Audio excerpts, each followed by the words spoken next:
नमस्कार, मेरा नाम डॉक्टर विनोद कुमार है। मैं लठिया में नारायण हॉस्पिटल में चेस्ट फिजिशियन हूँ। आज मैं आप लोगों को सीओपीडी बीमारी के बारे में बताना चाहता हूँ। सीओपीडी एक सांस की बीमारी है जिसमें कि मरीज के सांस की नलियों में सूजन हो जाती है। जो सीओपीडी के जो मरीज होते हैं उसमें लगातार खांसी आना, बलगम आना, सांस फूलना, सांस लेते समय सीटी जैसी आवाज़ आना या फिर छाती में भारीपन के लक्षण के साथ आते हैं।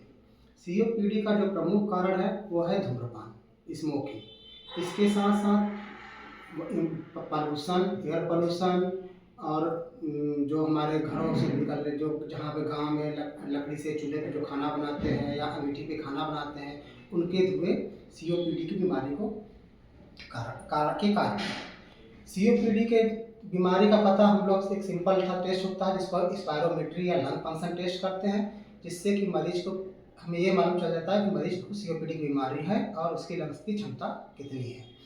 हम हर साल नवंबर महीने के तीसरे बुधवार को वर्ल्ड सीओपीडी डे मनाते हैं, जिसका मुख्य उद्देश्य होता है कि लोगों को सीओपीडी के बारे में बताएं।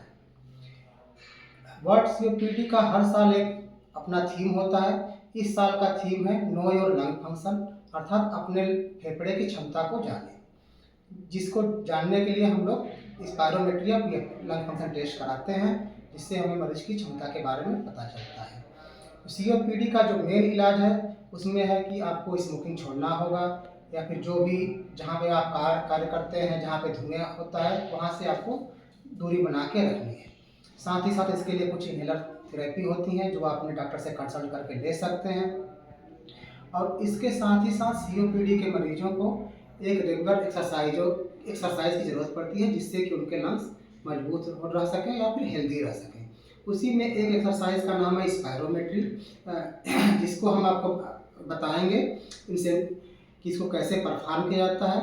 इसमें एक इस तरह की मशीन होती है जिसमें 3 गेंद लगी होती हैं।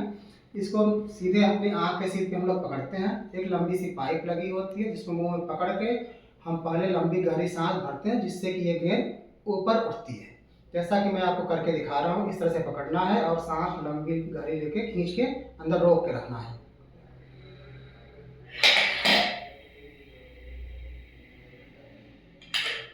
इस तरह से हम इसको रोक के रखते हैं।